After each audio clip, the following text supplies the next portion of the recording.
No, it's okay. What do you want to say? Where we can have some test over here. Or we can sit it on the couch. Whatever. Yeah, whatever.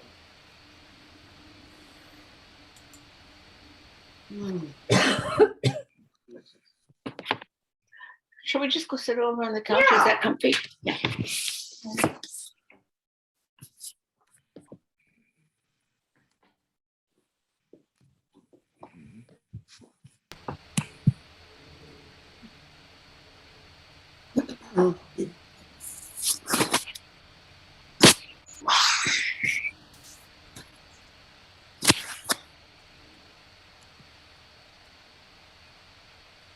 It's so young. I Huh? understood. But are we muted? I muted us. Yeah, yeah. Wait, Mute? unmute. You.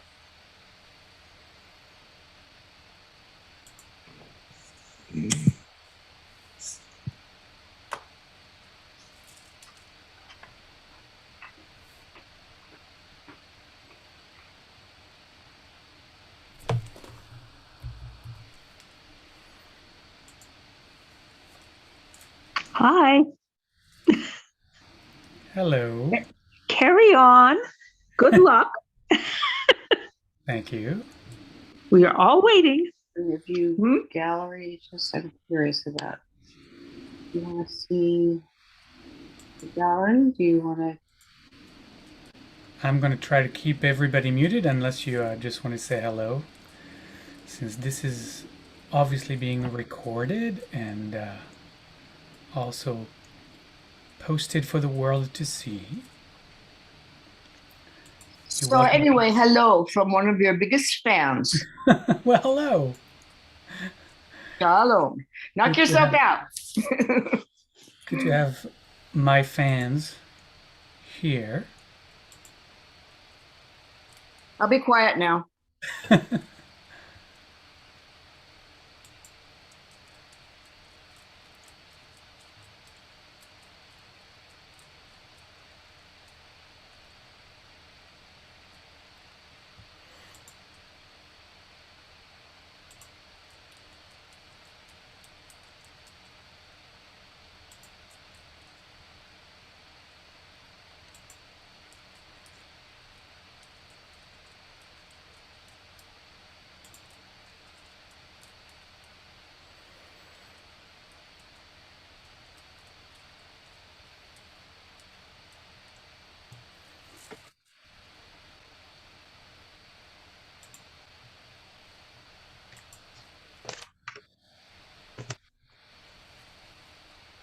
Welcome, welcome everybody. We're just a few minutes from starting.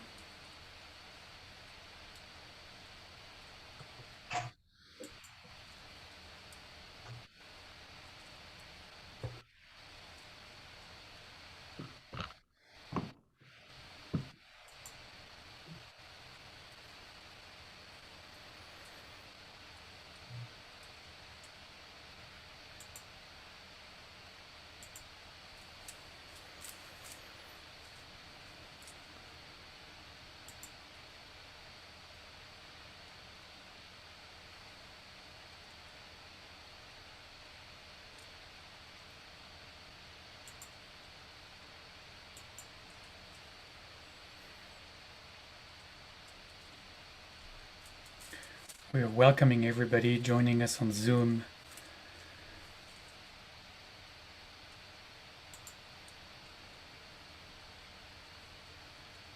So many of you have registered to attend the course through Zoom. I think the last count was about 100 people who were joining us on Zoom. I'm not sure everybody will join us tonight, but it's wonderful to get such a wonderful response.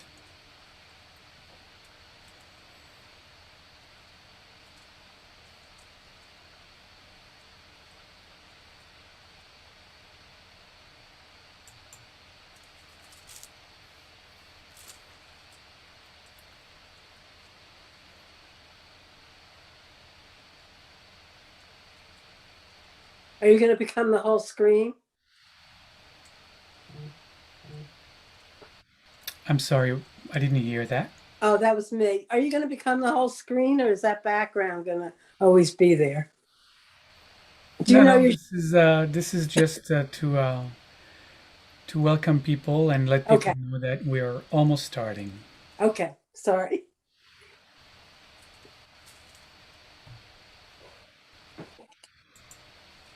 Since not everybody is joining us on Zoom, some people are watching us from YouTube, some people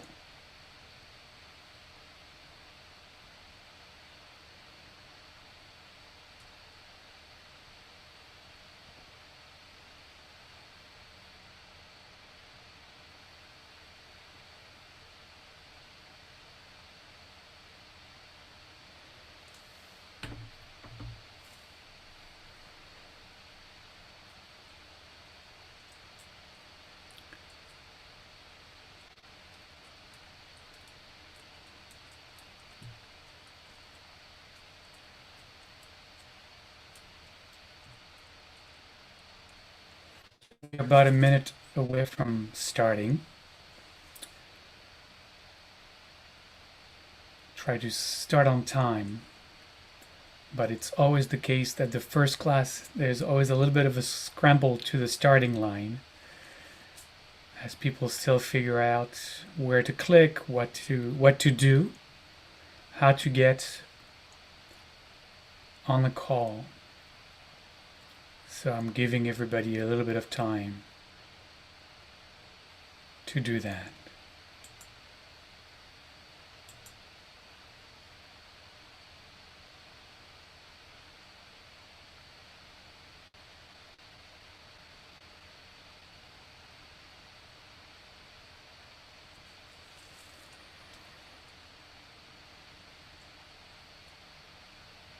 Where do we change our screen name? So if you're new to Zoom, if you hover your mouse over your little square, in the bottom left corner you will see. Actually, I'm not even. Oh yeah, there's 3 dots on the top right corner. Sorry. Got it. 3 dots. Click on that, and it says rename at the bottom. Ah, great. Thank you. That was simple.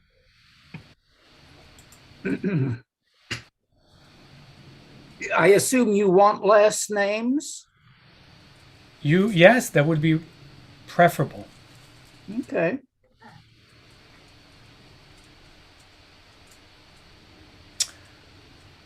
We're just trying to avoid, internet trolls to sneak into our class and be unpleasant. A friend in Portland told me about this today. Good.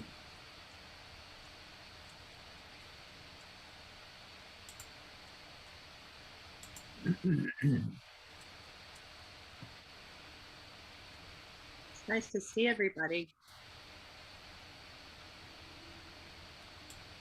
Hope you don't mind me eating my soup.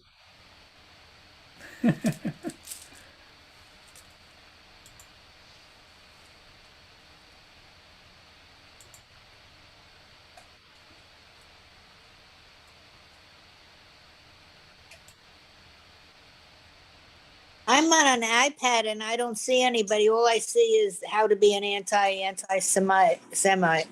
Most everybody sees that right now, and Okay, in fine. just a minute, I will go back to.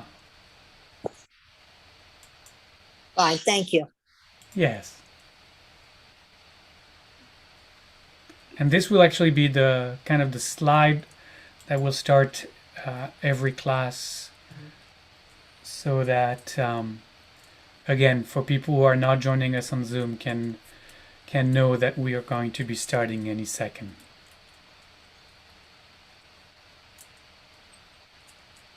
So, Rabbi, there's no in-person, is that correct? At this point, we're waiting for the COVID situation to improve. When everything is, a little bit better and healthier, Hopefully, this is gonna take 4 months to go through the class. So hopefully within those months we'll be able to gather back in person for those of you who might want to chance it. But right now, yes, right now it's only online.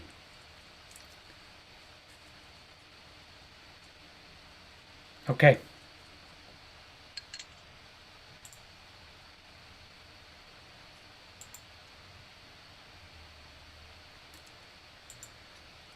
So welcome everybody. I'm still welcoming a few people in, but we are about to start. So fasten your seatbelts, put your tray table back up, and we'll get started.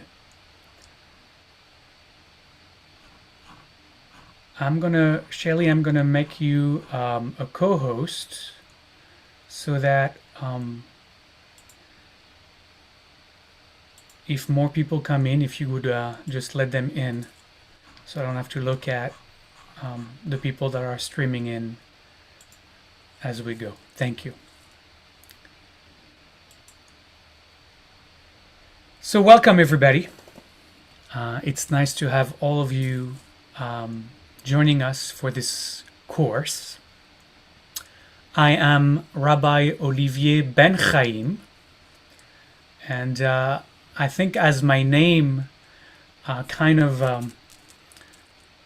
is a telltale sign, I am from many different places in the world. I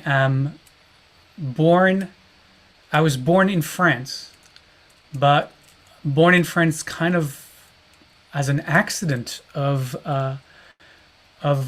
Jewish history, really. I'm what somebody called me once in Israel an Ashkefarad. There are some Jews who are Ashkenaz from Europe, Northern Europe, Central Europe, Eastern Europe. There are some Jews who are Sephardim,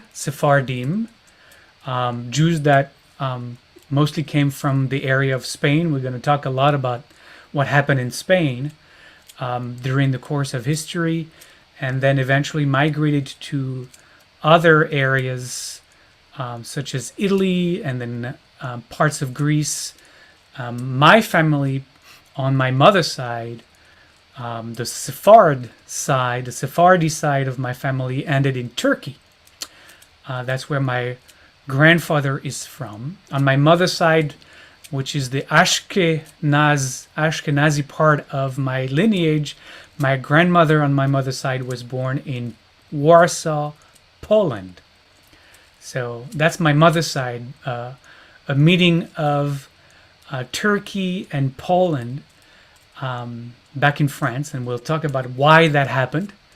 On my father's side, I'm a Mizrahi Jew, a Jew that came from Arab lands. My father's side is from North Africa, Algeria, and Morocco. And I'm spending just a couple minutes talking about that because as we're going to talk about anti-Semitism and especially how it manifests today, that name, my origins, the interweaving strands of my lineage will be an answer actually to some of the anti-Semitic accusations that we hear branded about in the discourse that we hear these days here in America. Before we start, I wanted to make sure that I thank all of those wonderful organizations that have had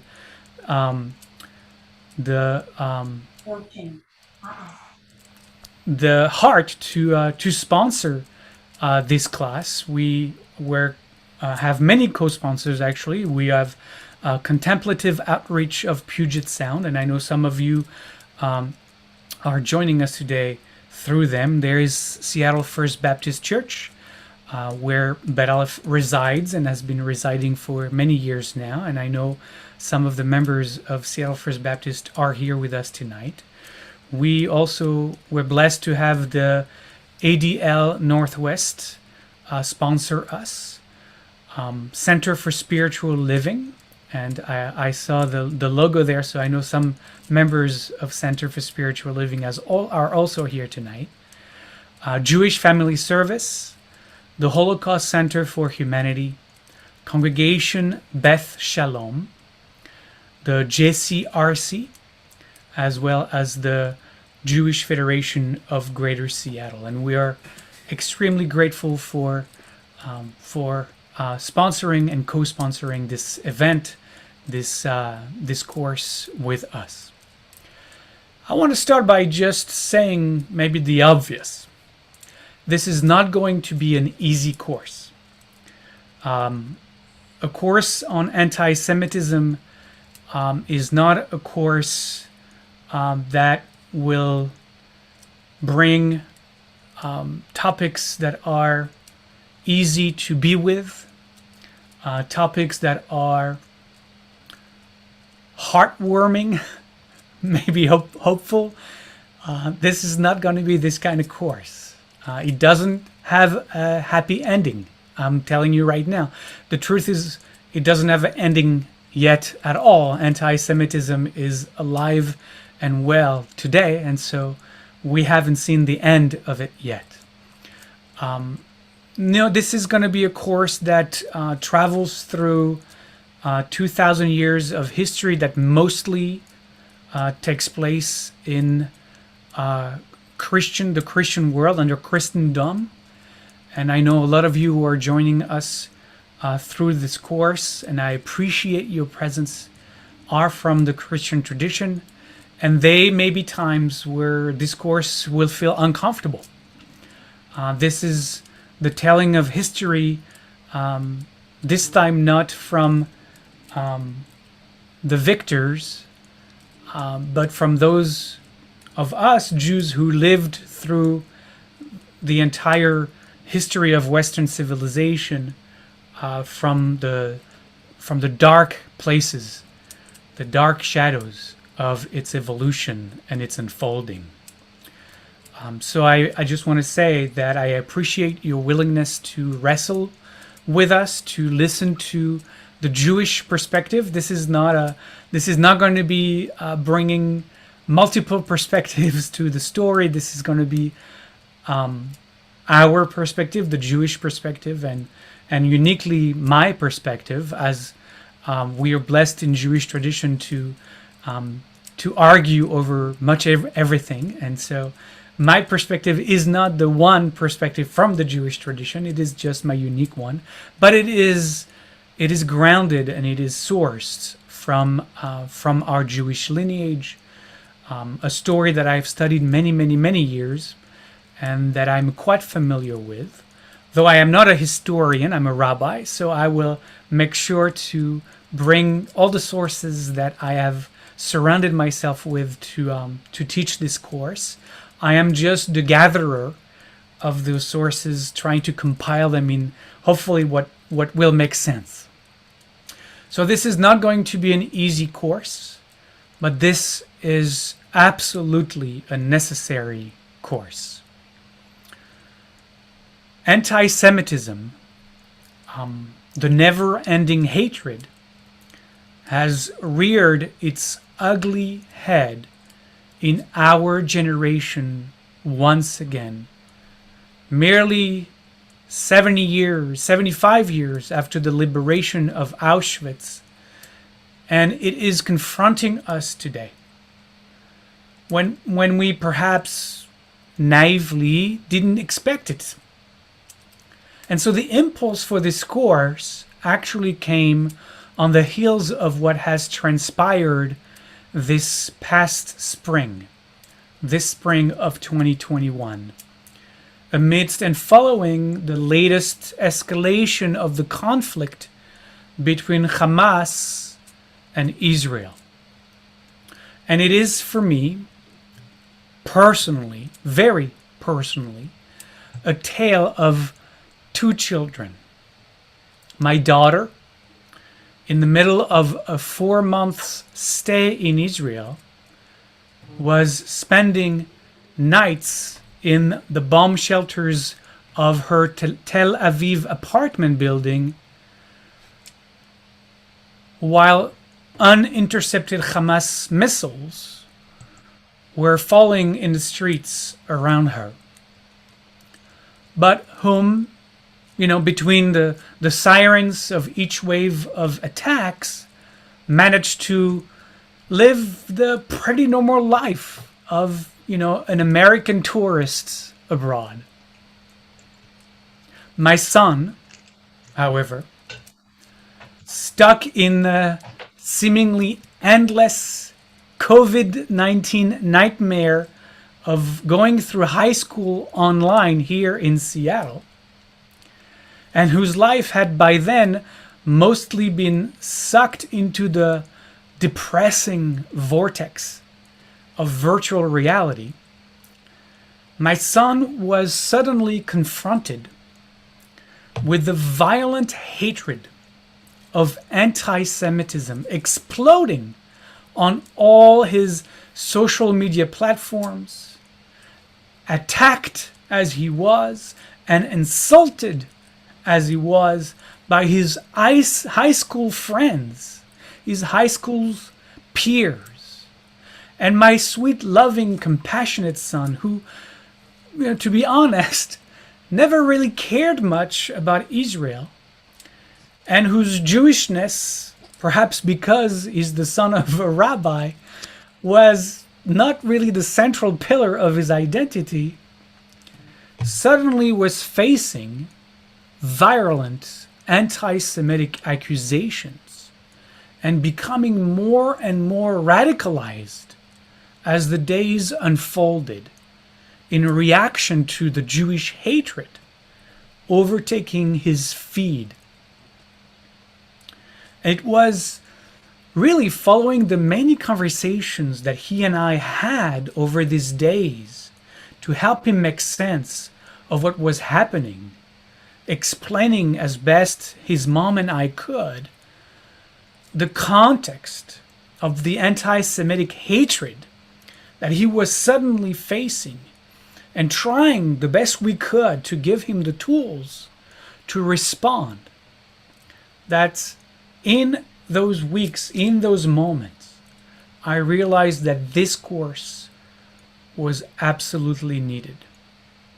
For my son, for my daughter, for all of us faced with this onslaught of hatred, not knowing how to respond, what to do, what to say, how to counter what was being just spread around social media and the internet. And perhaps because anti-Semitism had come to mostly live in the margins of American life and society this past 60 or 70 years, we perceive it as something that exists somewhere else, not in America. And so we perhaps ignored it. Perhaps we never truly cared to learn its history, its roots, and all the forms and shapes that it can take. And we, American Jews and non-Jews alike, never really made too much noise when, for example, the Shoah, the Holocaust, over the years became less and less taught in our schools. Maybe, Jews, especially, we didn't want to make waves. We didn't want to disturb the peace. We didn't want to upset our American Christians, neighbors, and hosts at a time when we were finally being given the privileges of what we understand to be whiteness in America, especially in the second half of the 20th century. But this past decade,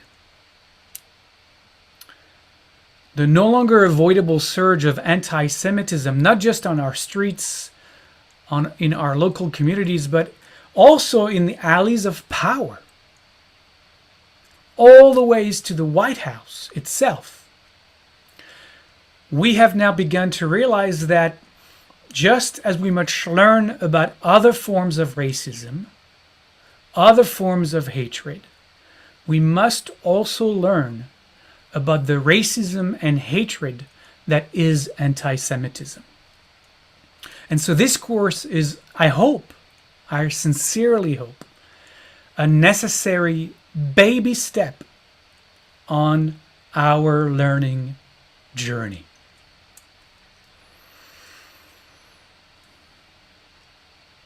In a 1948, 3 years after the end of the war, in a 1948 speech to the House of Commons, Winston Churchill, modifying an earlier quote from George Santayana, declared, and I quote, "Those who fail to learn from history are condemned to repeat it." Those who fail to learn from history are condemned to repeat it. And so learn we urgently must. Learning from history will allow us to answer questions that maybe many of us have, that we are coming to this course with. And this list that I'm going to name is obviously not exhaustive, but maybe you will relate to one of those questions. Is the anti-Semitism we face today the same or different from earlier expressions? Maybe that's your question. Is anti-Semitism existing predominantly on the political right, or is it really to be found on the political left? And I think the answer to that one will surprise you. Sometimes we hear this one, and to me it has a little bit of anti-Semitic tones. Isn't anti-Semitism really what you are talking about as anti-Semitism just about Israel and not really about us Americans? Another one that also has little anti-Semitic overtones, if you can capture them. Is there really such a thing as a resurgence of anti-Semitism, or are we really blowing this all out of proportion? Is what some are calling anti-Semitism really not something else altogether? This one.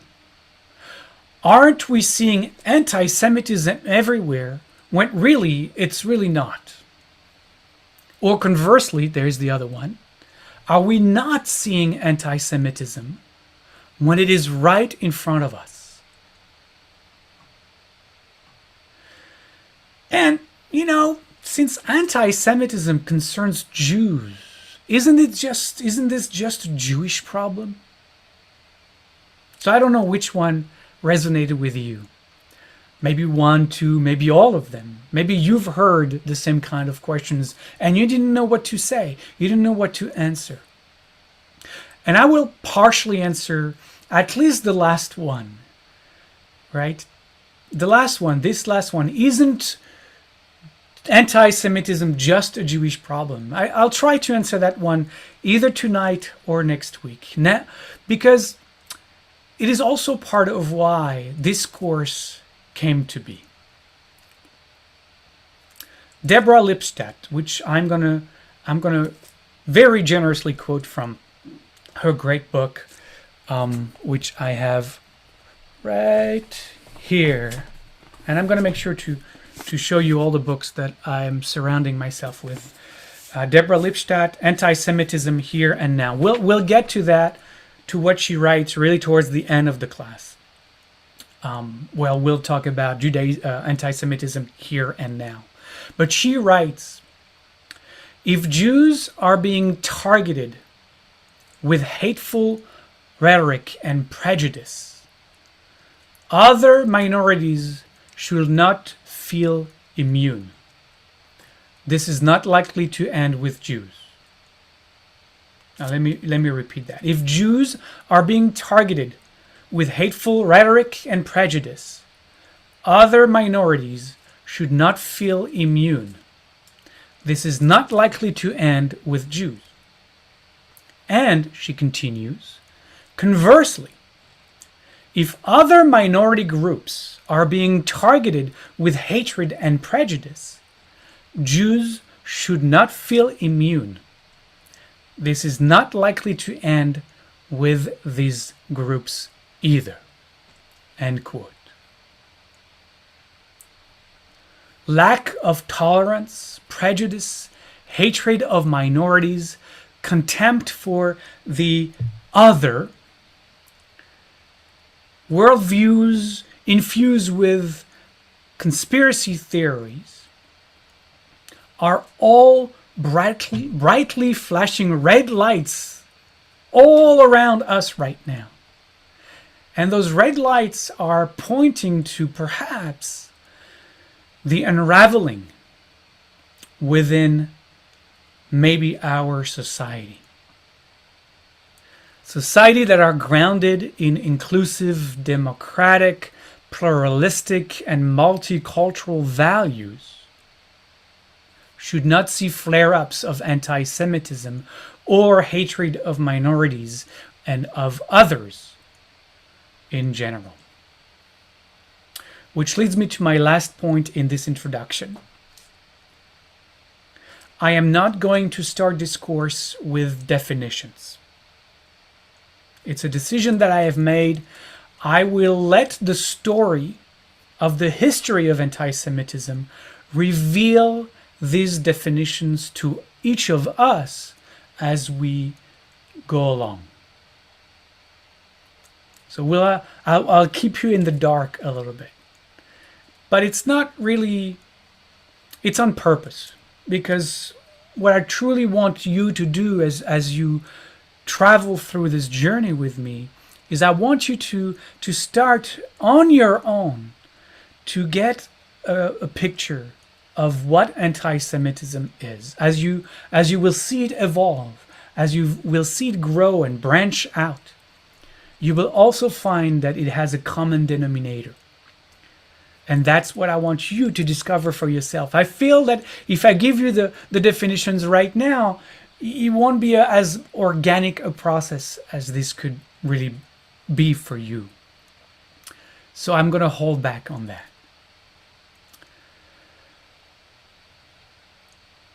But I want to ask one question. Why learn about anti-Semitism? Though real and increasing in America today, it is still a marginal problem compared to other forms of racism in our country. And we need to acknowledge that. Anti-Semitic acts are rising, are multiplying, but they are of an order of magnitude fewer than the extreme physical violence and discrimination that African Americans, for example, are facing daily in this country. So yes, I want to state right now that this is absolutely true and that this must be acknowledged as such. And I'm going to also say that we are here to neither compete nor compare. That as a form of racism, anti-Semitism is different, both in structure and in its historical expression. It is different as well in how it manifests for us today. But having said that, and maybe just, piggybacking on Deborah Lipstadt's quote, I think it is no less important, if only for the fact that the two forms of prejudice are in fact deeply connected. one of my favorite people in America today. One of the people that I have deep respect for, and I've been following his work for several years now. His name is Eric K, as his middle initial. Eric K. Ward, W-A-R-D, and Eric A-E-R-I-C. Eric Ward is a longtime civil rights strategist, ex-Southern Poverty Law Center executive director, and currently the executive director for the Western State Center, Combating Racism. And he once explained that anti-Semitism forms the theoretical core of white nationalism or white supremacy. So what I want to do right now, for those of you who are here on Zoom, is that I'm going to post for you one of my favorite articles that you can click on the link, and then you can read it after the class if you want. I'm going to put that in the chat room for everyone to be able to see. For those of you who are watching us not on Zoom, we will make sure that you find that link. I can also just give you the name of the article. You have the name of the writer, Eric K. Ward, and the name of the article is Skin in the Game. That's the title. The subtitle is How Anti-Semitism Animates White Nationalism. Skin in the Game, How Anti-Semitism Animates White Nationalism. It's publicized under a website called Political Research Associates. So hopefully that's enough of a description for you to be able to find it. And read it between now and the next course, because I gotta continue and dive now into this first chapter of our history. We are a few weeks away from Hanukkah, and I think that's where we need to start our story. Our story starts in 331 BCE with Alexander the Great conquering Jerusalem. I wish he had conquered Jerusalem in 333, because that would have been easier to remember. But now that I've said that, I'm hoping that you will remember 331. Alexander the Great conquers Jerusalem. And the Greek Empire was very clever in the way they ruled the people they conquered. Once the conquering had happened and the war was over, they maintained their power not so much by force, but through what we have come to know as Hellenism. And Hellenism meant that they brought with them their literature, which was amazing at the time, their philosophers, which was no less amazing at the time, their theater, their sports competitions, their religious festivals. And they brought all of that, all of those very new, enticing, wonderful things to really the main cities of their colonized empire. They opened Greek temples, they built amphitheaters, they opened schools where all of those great Greek accomplishments were taught. And they transformed these cities really into Greek cities. In a lot of ways, if you want to make an analogy, Hellenism is what we would call today Americanization. You know, the the way that America is spreading its influence around the globe without ever putting boots on the ground, but seeking to impose the American way of life all around the world by following the economic model of corporate America and corporate conquests. And now we have McDonald's and Starbucks from Paris to Bangkok, from Abu Dhabi to even the forbidden city of Beijing. And we can't also forget that besides our economic invasion, we have also physically, militarily invaded many places, or if not, work to effect regime change in many countries, all in order to bring or impose our brand of capitalistic democracy. So that's just an analogy to help us think about what the Greek Empire did. The American Empire seems to kind of follow in their footsteps in its own way.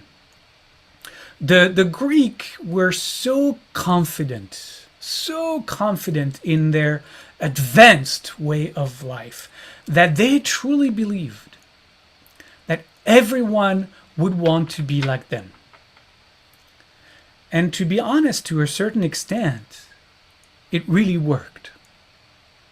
Jews, under their rule, very quickly, in fact, barely in the first generation, started to name their children Alexander, learn to speak Greek.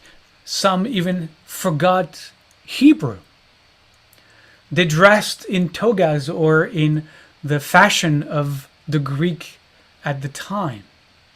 They attended or even competed in the games that came with the Greek Empire.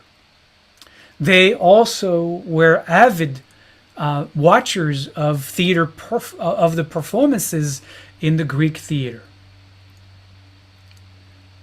But don't get me wrong. Hellenism didn't have as a goal the benevolent, the open-hearted cultural enrichment of the conquered nations. Hellenism was a mean to eradicating the peoples they conquered. Hellenism was the means to destroy these people's identity, to destroy their uniqueness, to destroy their culture and their religion. The purpose of Hellenism was destruction by assimilation. And actually France, as we'll see later on, will try that exact method on its Jews after the 1789 revolution. But I don't want to get ahead of myself. That's several weeks from now.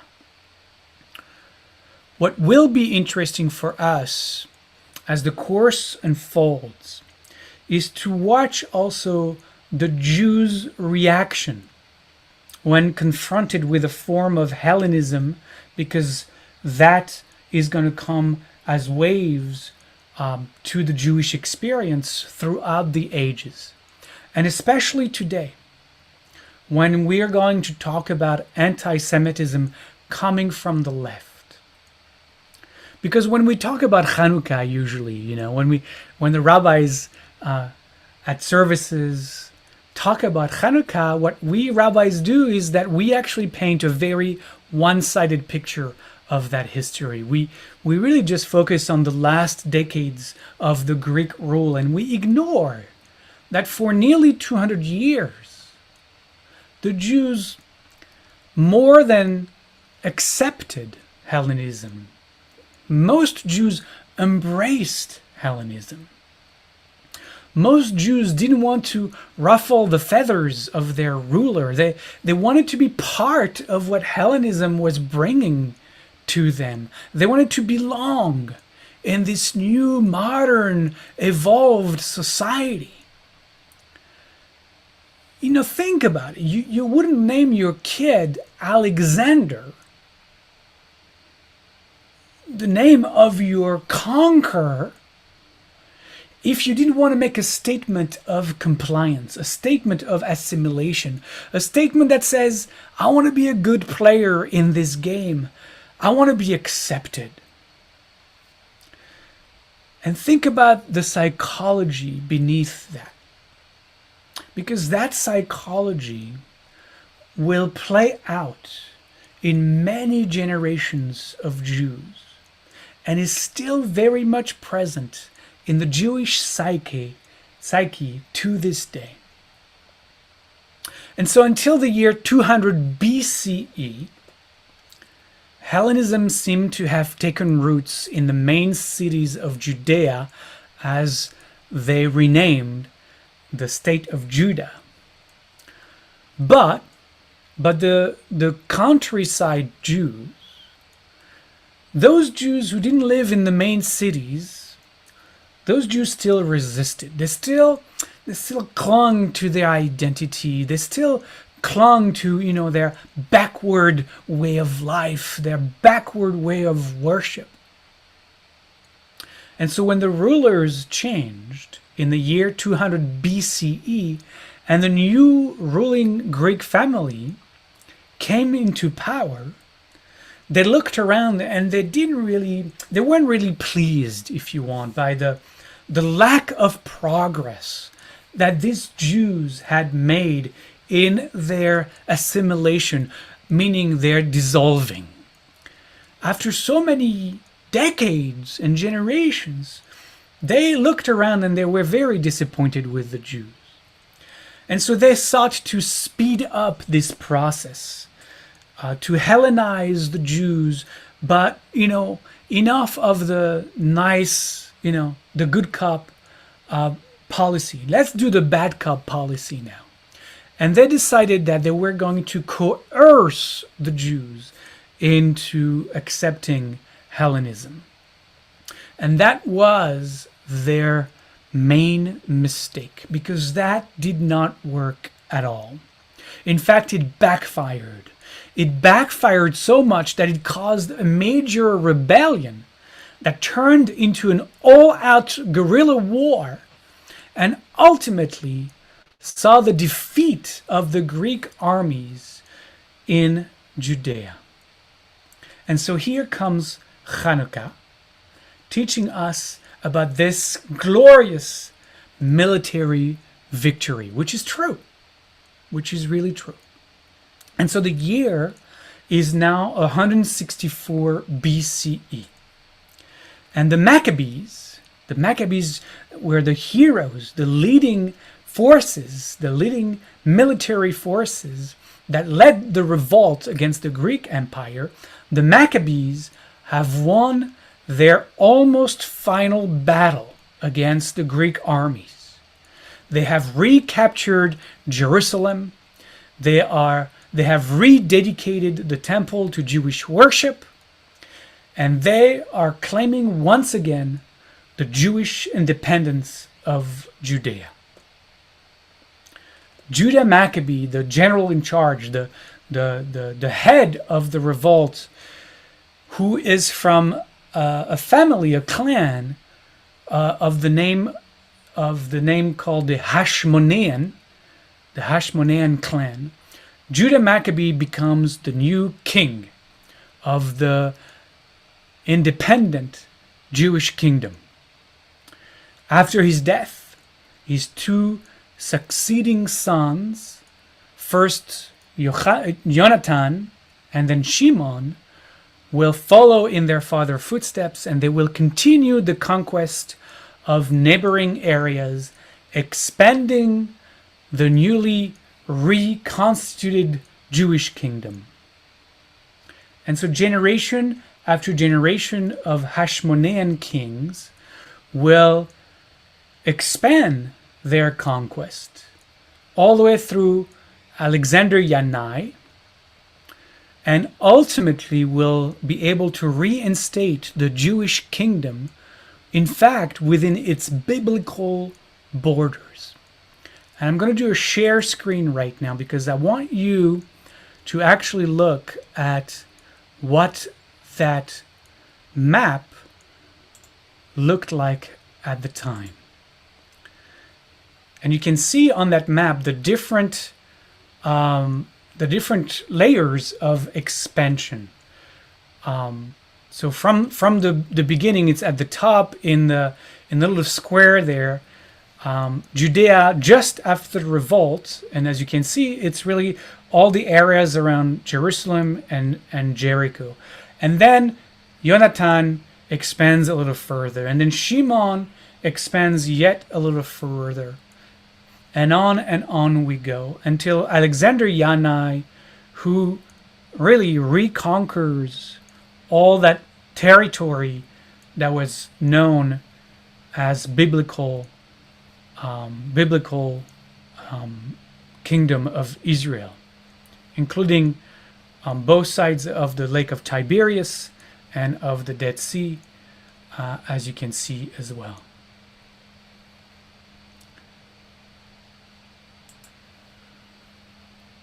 So, as you saw from the map, you can't be at war for, maybe you didn't have the time, but 70 years. It took 70 years of that war of conquest, king after king, without having extreme financial consequences. And these conquests, in fact, brought a heavy, very heavy tax burden on the people at the time when Jews found themselves more and more divided along political, religious, and even economic lines. The gap between the haves and the have-nots, between Jews and non-Jews, between progressive and conservatives, Hellenizers and traditionalists, turned to unbridgeable social chasm, and violence ensued. Violence within the land of Israel. But the straw that broke the Judean camel's back was that the Hashmonean rulers, who, not satisfied with the kingship, declared themselves high priests as well. Understand that that was a huge no-no in the Jewish world, because from biblical times, enshrined in the Torah, which was the land's constitution, was in fact the separation of church and state. So these newly self-appointed high priests from the Hashmonean family and their circles of friends, the courts basically, who were all very wealthy aristocrats, became the political bloc called the Sadducees. And you know where I'm getting here now that you're starting to hear words that may begin to sound familiar. The Sadducees and their political opposition, who were made up of non-priests, some were priests as well, but mostly biblical scholars, also poor and middle-class Jews. Those who opposed the Sadducees came together into a rival political party called the Pharisees, which is from the word poshim in Hebrew, which means those who separate from, as the opposition. And the Pharisees will fight the Sadducees in order to help separate once again the priesthood from the kingship. That was their initial goal. They didn't want one family to have power over everything. They wanted to go back to the separation of priesthood from kingship. Needless to say, the Hashmonean family, and especially the Hashmonean kings, sided with the Sadducees against the Pharisees.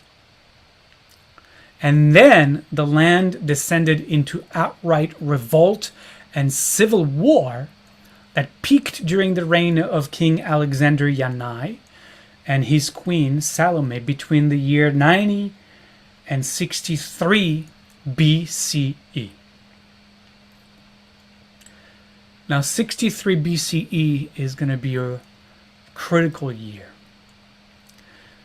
The Jews were too busy fighting each other in this civil war that lasted really 30 years. And they ignored the most serious threat that was amassing at their borders. The legions of the Roman armies who were at the time marching through the Middle East. And in 63 BCE, the Roman general Pompey marched completely unopposed into Jerusalem and ended the civil war by making Judea a Roman province. The Romans kept the peace at first and were happy to keep the Hashmonean family in power as, puppet rulers of the empire. And can you imagine, just a moment, that the Hashmonean family, the descendants of that great family that liberated the Jews from the Greek oppressors, had now become the traitors, the evil collaborators of the Roman oppressors. Can you just imagine the shock in the Jewish world at the time? It is no wonder that the rabbis, who were the descendants of the Pharisees, made absolutely sure not to include the book of Maccabees in the Jewish biblical canon. To this day, and though we have Hanukkah, and though we tell the story of the Maccabees, it is not part of the Jewish biblical canon. Now in 37 BCE, the Romans appointed Herod as king of the Jews. That was his title. King Herod of the Jews. King Herod was actually a military general whose family was from the Negev desert, and his family had been forcibly converted to Judaism 2 generations earlier during the conquests of the Hashmonean families. And Herod had very cleverly married Miriam, a daughter of the Hashmonean dynasty. It was all court plotting. Herod became, one could argue really, the last Jewish king.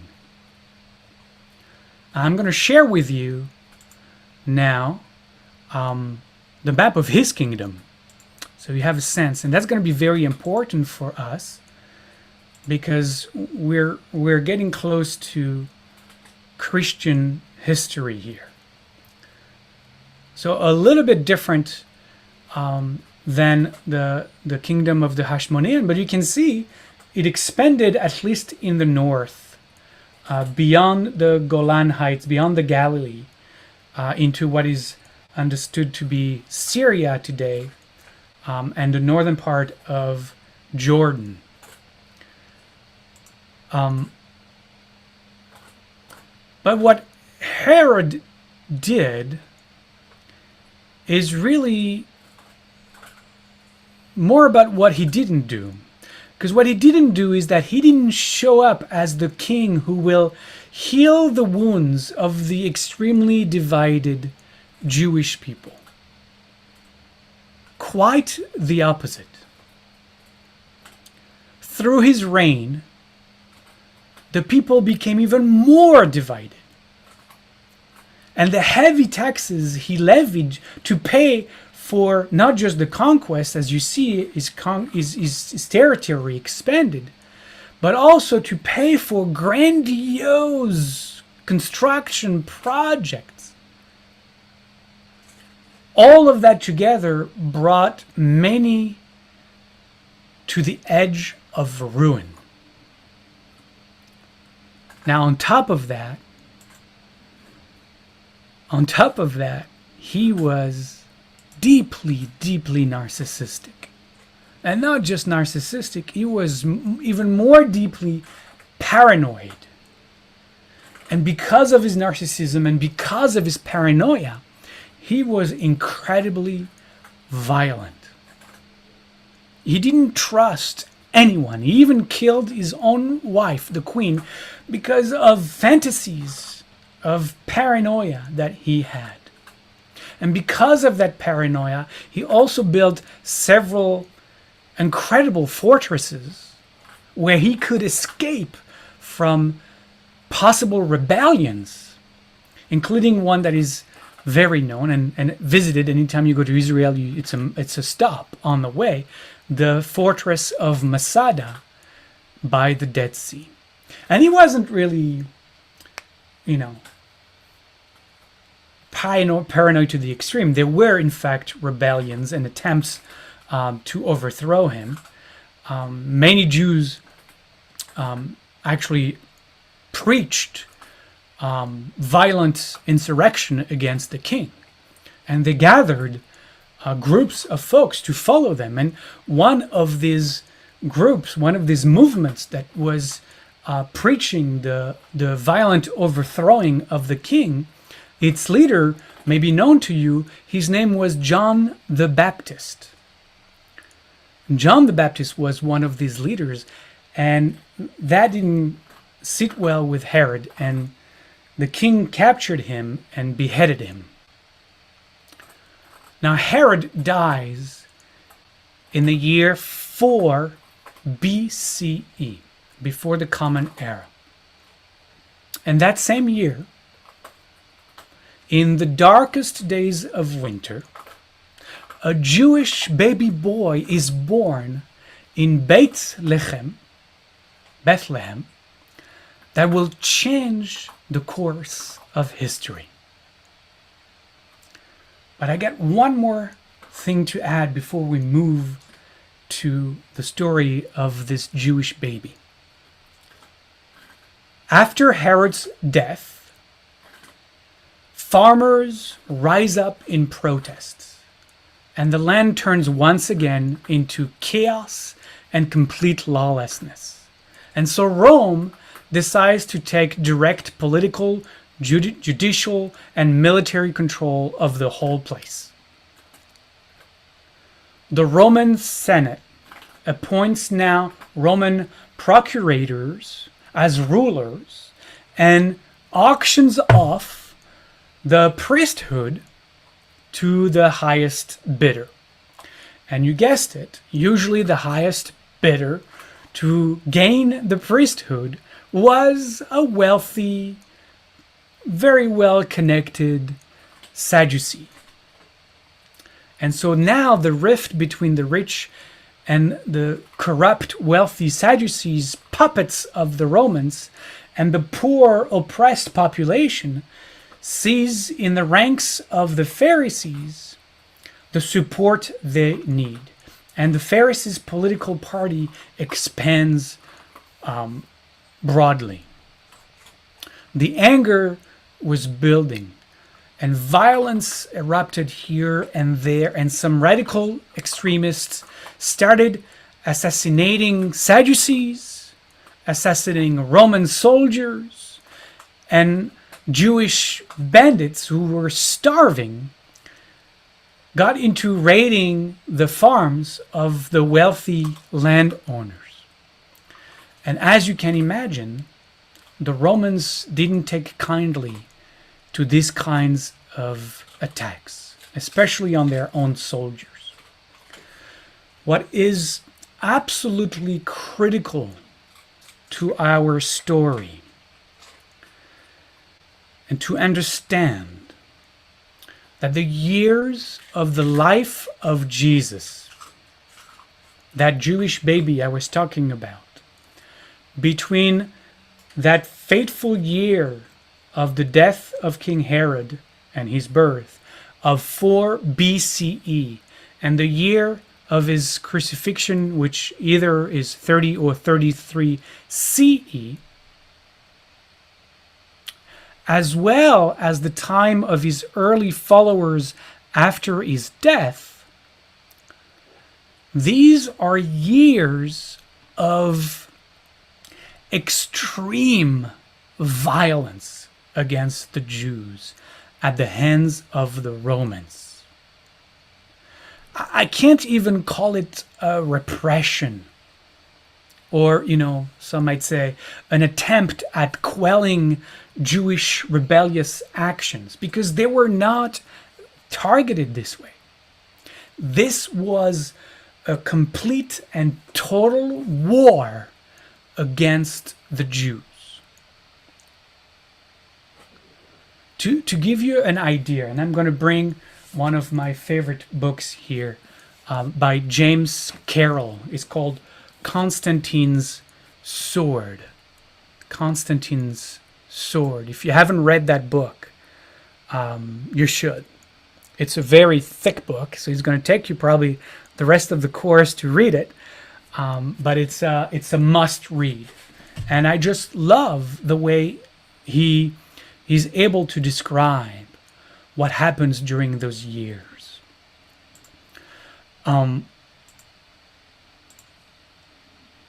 Here's what he writes. The origins of the Jesus movement, and ultimately of Christianity, and therefore of Rabbinic Judaism, cannot be understood apart from the century-long Roman war against the Jews, albeit a war punctuated by repeated acts of Jewish rebellion. It's not like we took it lying down. There were many times that the Jews rebelled against this onslaught. Sorry, I interrupted the quote from James Carroll. Jesus, here I'm back with him again. Jesus and his movement, the rabbis and their movement, were born in the shadow of what would stand as the most grievous violence against the Jewish people until Hitler's attempt at a final solution. I mean, that's a really clear statement of the kind of violence that the Roman visited upon the Jews for these 100 years. It's hard to even fathom. Even the number of Jewish deaths doesn't really give us a sense of what was going on through these years. But the number of Jewish deaths are themselves absolutely staggering. We've been taught at school about, the greatness of Rome. I mean, movies and documentaries have been made about the greatness of Rome. And we have learned, I remember, to deplore its decline and eventually to deplore its collapse. And I think it's important to think about this for a moment, especially in the context of our white Western civilization, who recognizes in the Roman Empire its own conquests, its own colonial occupation, and sees in it a kind of a model, really, for its own subjugation of minorities and native indigenous people. And so I think we should challenge this quasi-veneration of Rome as a means to condition us into subscribing to a certain colonizing worldview. Because the truth is, the Romans were a crushing, violent force.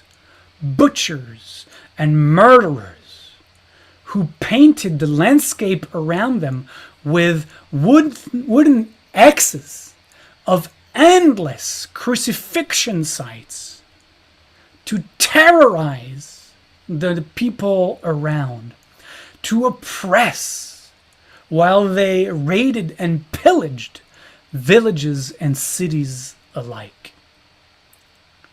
The Roman rule was built upon a system of relentless terror, who brought day after day, generation after generation, endless, ever-present horror.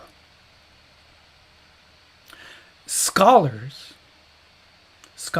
estimate that there could have been up to 2 million Jews still in Palestine at the time of the Roman occupation. I call it Palestine on purpose because that's what the Roman renamed Judah. And they used the name of those that the early King Saul, and then King David, the Philistines. They used the name of the Philistines who were defeated actually by the Jews to rename the country, which I think they thought it was a way to push the knife a little deeper. But I don't think they chose the right name, because actually that's the name of the people we conquered and won over in that war. Anyways, so scholars believe that there were up to 2 million Jews still in Palestine at the time of the Roman occupation. Another million might have lived already outside of Israel. There was a huge community in Babylon. There was a big community in Egypt. So it's possible that up to 1 million of us lived outside of Israel. But at the end of the 100-year war against the Jews, at the end of this most violent oppression of Romans' rule, climaxing twice, first with the complete leveling of Jerusalem and its temple in 70 CE, and once more with the crushing of Bar Kokhba rebellion. Bar Kokhba was one of the Pharisees, one of the rabbis who rebelled against the Romans, and his rebellion unfortunately was crushed in 135 CE. Scholars estimate that about half of the total population that lived in that time, at that time, were murdered by the Romans. 1 million Jews, a third of the total Jewish population in the world, was murdered by the Romans. And you can imagine why the analogy from James Carroll is fitting here in the murdering of really also a third, once some scholars tell us, of a third of the Jewish population during the Second World War. Now, I want you to think for a minute about the Gospels and the portraits of Jesus, speaking and teaching throughout the land of Israel. I mean, think of him in Jerusalem even. Like, there may be mention of Romans here and there, but how are they depicted, if they appear at all, right? I mean, we'll come back to that in a moment, of course, as it is also critical to understanding the birth of Christianity and Christians' anti-Judaism. But in all that I have read and learned about Jesus and the story of his life and his preaching, he strangely doesn't seem to live in that war-ravaged land that I have just described. And yet, it is fair to say that Jews at the time saw the death and devastation around them as a sign of the ends of time. And when you see in front of your eyes the ends of time, that's when a lot of messiahs pop up. And Jews, in fact, yearned for a deliverer. They yearned for a savior. How could they not? And they saw in the events of that were befalling them, generation after generation, God's ushering of messianic and eschatological times. Now, I want to start with the story of Jesus from its end and try to imagine, just imagine, what could have been, what might have happened. And again, I am inspired in my imaginary musings by the recounting of James Carroll in his magnificent book. So here's the story. Jesus the Jew, the teacher of love, guided by the Torah, a profound lover of his Jewish faith, a preacher for Jewish renewal, deeply rooted in his millennium-old tradition. Jesus, who dies crucified like so many Jews were every day. Jesus who dies on the holy day of Passover, a Yom Tov. In Judaism, that is a Shabbat-like kind of day. One of the most sacred days of the year, right after the evening's Passover Seder, which is the Last Supper, by the way. The Passover Seder that preceded his arrest and the next day his crucifixion.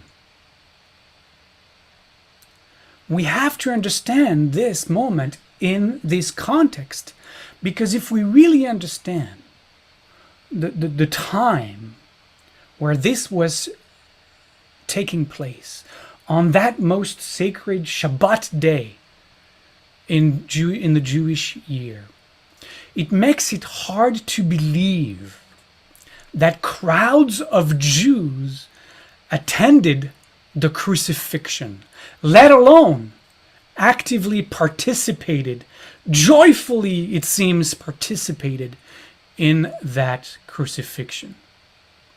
It's not really a Shabbat-like thing to do. It's not really the way you observe that holiday. And at the risk of sounding cold-hearted to our Christian friends here tonight, that day's crucifixions were not, how do I say that? They were not special enough to bring the crowds to attend, as really crucifixion took place almost daily. And in fact, the Jews were hurt by that. They were cause for lament. They were cause for deep grief. That was our people that were being murdered in front of our eyes to teach us a lesson, to whatever, to horrify us, to scare us. So, believe it or not, Jews did not rejoice at the ongoing murdering of their brothers and sisters by the Romans, and most of all, crucifixions were not spectator sports, especially not on a holy day. So the notion to me that Jews lined up the Via Dolorosa on Passover, in the morning of Passover, to spit and yell and, at Jesus, their Jewish brother, whether they agreed with him or not, even if they knew him at all, who was marching to his death. To me, that is one of the descriptions meant to arouse anti-Semitic fervor and Jewish hatred in those who read the stories or those who hear those stories being told over and over again on Easter every year. And we will see the devastating consequences of that illusory narrative through history. But I'm getting a little bit emotional here, as I tend to do sometimes, and maybe getting on a tangent. So I want to come back. I want to come back to Jesus and to his dying on a Thursday. And you know, according to Jewish tradition, you must bury someone within 24 hours. It comes from ancient times where especially in the Middle East, where it was really hot, where it wasn't healthy to keep a body out in the sun. And so we did, as part of our tradition to this day, we try to bury within 24 hours. And that next day was Friday. And Friday was the one non-holiday between Passover and Shabbat, Friday, that started Friday night at sunset. That was the only time that one could be buried. Now, you can imagine that dozens of his followers are there for the burial, of course, and maybe more than dozens. And of course, as the pious Jews they all were, they call all of Jesus's friends and disciples and followers to gather together to do what? To sit Shiva, the 7-day period of Jewish mourning. And then even for the most dedicated of his followers and disciples and the closest of the group, maybe to sit Shloshim, the extended 30 days of mourning. And during that time, like Jews have done from time immemorial, they sat around in the mourners' circle, like a bereavement group, and they told stories. They told stories about the deceased. They did what every Jew does. They prayed prayers. They shared laments. They recalled anecdotes. They read from sacred texts, from the book of Psalms, the book of prophets. They shared food and drinks and poems and music. And sometimes one must imagine, I want you to imagine with me, it felt so real that it seems Jesus was still right there, like next to them, as if he had been, resurrected. For in their heart and soul, he never died, and in their sharing, he was in fact resurrected through their words, through their stories.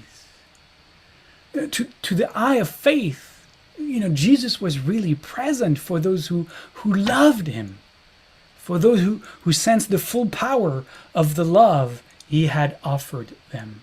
And his love survived his death, which is what, at some level, one might say, what the resurrection means. So during these 7 days, and then these 30 days, and then in the month and the years that followed, through the singing of these songs, through the readings of the cherished biblical texts, the basic story of Jesus began to take shape. And at first, like all stories, it was an oral tradition that was passed on and evolved over these years until it was finally written down by Paul, by Shaul, in the 50s. And no, That's not the 1950s. That's just the 50s. And Paul wrote some of the stories in his letters. Now, James Carroll writes about the shaping of that story by the Jewish disciples of Jesus. And I insist that those were all Jews. They were all Jews. Jesus, his disciples, his followers, they were all Jews. And James Carroll writes, they came to that experience through prayerful consideration of their text and through a tradition that looked forward to the resurrection of the dead. That is, I close the quote here. Resurrection of the dead is still something that we Jews, is part of the worldview of Judaism. So it's not new. And we've followed those understandings for obviously thousands of years. Now back to what James Carroll writes. The songs they sang were the Psalms of David, and the readings they brought to their gatherings were the Jewish scriptures. The Psalms and scriptures gave them the story. Let me say that again. The Psalms and scriptures gave them the story. End quote. That's really important to understand. It's really important to understand. The Psalms and the Jewish scriptures were the background onto which they made the story of Jesus come alive. In the words of Carroll once again, he says, the point is, and I quote, the point is that Jesus' followers used the materials of the prophets and the psalmists, the incidents, the metaphors, the figures of speech, as the raw material out of which to create an elegant and coherent story. Indeed, he ends, a literary masterpiece. End quote. And that created story, that made-up story, will become the basis for the four Gospels, which were written decades later. And so it is fascinating to see how much of the story is lifted almost directly from the Jewish scriptures, from the Jewish Bible. Now, I have made this argument before in a very different context, but it is really uncanny. I'm going to give you one example, because I've talked about that through the high holidays at Bet Aleph, through the celebration of Rosh Hashanah, the New Year, because we read this passage in the Torah, the story of the Akedah. We call it the Akedah, Isaac's near sacrifice at the hand of his father. And that story, I have shown many times, is eerily similar to the sacrifice of Jesus at the hand of his father, all the way down to both he and Isaac, both Jesus and Isaac, having to carry the wooden structure on their shoulders upon which they both will be sacrificed. And I could go into nth details of those two stories, but it's fascinating to see how one influenced the other. But of course, the church is going to make the completely opposite argument. The church is going to completely ignore this process that James Carroll and I, following his brilliance, have made. They're going to see this process of this, how the story of Jesus came to be, by making the complete counter argument in the Gospels that, contrary to what I described, the life of Jesus was the fulfillment of biblical omen that were found in Jewish prophecies, that were found in Jewish scripture. And in fact, his life that seemed to be coming off the pages of those books is proof that he was and he is the Messiah, when it was most certainly the other way around. It's really important to understand this, because this is going to lead to one of the key concepts of anti-Semitism from the church. So Carroll, in his book, cites, which I love, from Christian scholars who writes about Jesus' stories. And he quotes them writing, "The Jesus story is not," and I quote, "is not history remembered. It's not history remembered, but it is prophecy historicized." It is prophecy historicized.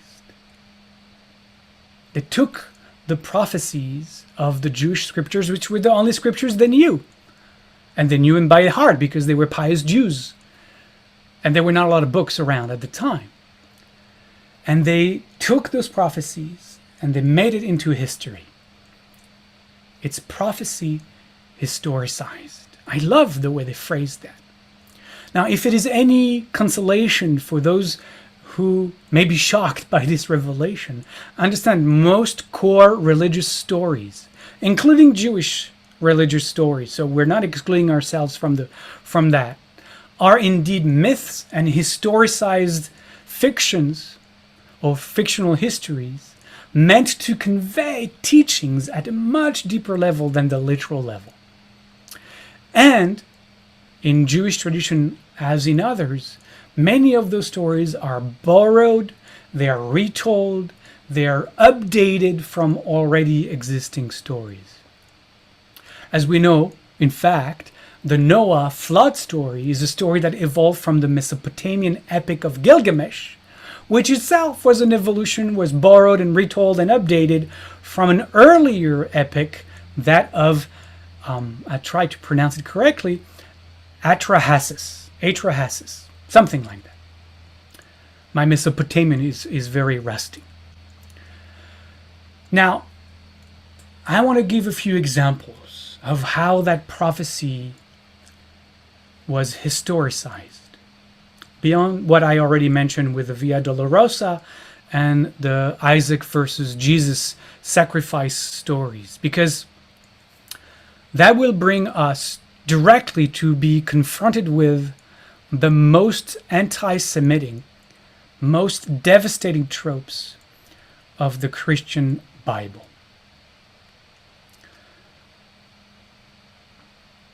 I'm looking at the clock and I'm thinking I don't actually really have time to get into those, because I have several examples that I want to bring up, but if I get into one, then I have to get into all the other ones, and that might get us far beyond the time that you have dedicated to be part of this class. So I'm going to leave this as a cliffhanger right here, in respecting your time, in respecting your commitment to this class, and maybe, since we have still a few minutes, we started 5 minutes late, maybe use those 5 minutes to see if there are any questions from what I have shared tonight that you might need clarity. Please just stay with the container of what I shared tonight. There is more coming. There's a lot more coming. A lot of those examples are really fascinating, and you will see the argument that I am making as clear as daylight. Somebody's asking, what is the James Carroll book? Again, it is called Constantine's Sword. It's a very thick book. It will take you a while to read it, but it's gorgeous, and it's the story of Christian anti-Semitism taught from shared from the perspective of James Carroll, who actually was a Catholic priest. So it's his awakening to the anti-Semitism within the church that he talks about. Another question on the chat: do you have any written study materials that are downloadable? I will share all of my sources and everything, as the course unfolds, and you're obviously welcome to deep dive into those sources.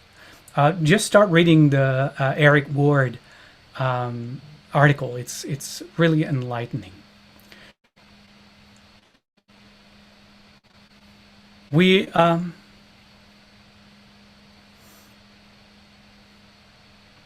I'm looking if there is a couple more questions. Somebody wrote the word book. The Anti-Semitism book. I will bring it back up when the time comes. So if you start with Constantine's swords, it'll keep you busy for now.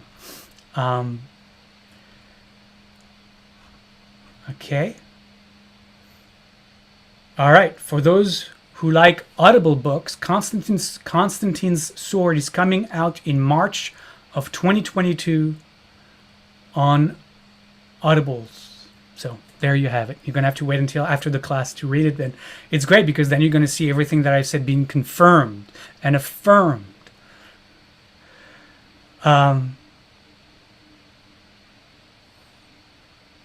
So a question about, no, I didn't say that Jesus was crucified on Shabbat. He was crucified on the day of Passover, according to the story.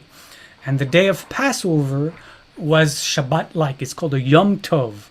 So it has most of the same rules of a Shabbat, including the prohibition of traveling.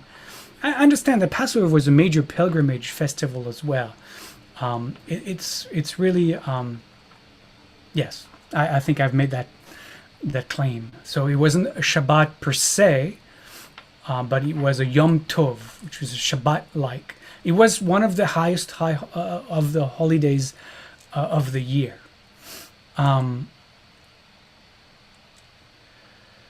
All right, I think we're going to come to a close, and before we leave, I just want to thank all of you who have been patrons of this class through your generous donations, and some people donated $1, some people donated more than $1, but we are able to have this class. You can still become a patron. You can still, if you find this that it's interesting and fitting you, it's never too late to support this work and the work that I do and support this class. If you make a donation of any amount, you can go to the Bet Aleph website and do that. You also get access to our private Facebook page, where this will be posted tomorrow morning, together with all the links that I have linked tonight, and where all of you who can begin and continue to have a conversation about what was shared tonight, and I will jump in to guide some of those conversations and even maybe make suggestions and ask questions for deepening. Thank you, everybody, for being here tonight. I hope you found that interesting. And we'll explore more next week. We'll get right to those examples of how the stories were lifted out of the pages of Jewish tradition. Good night. Modeh Ani, thank you so much for being here. Take care.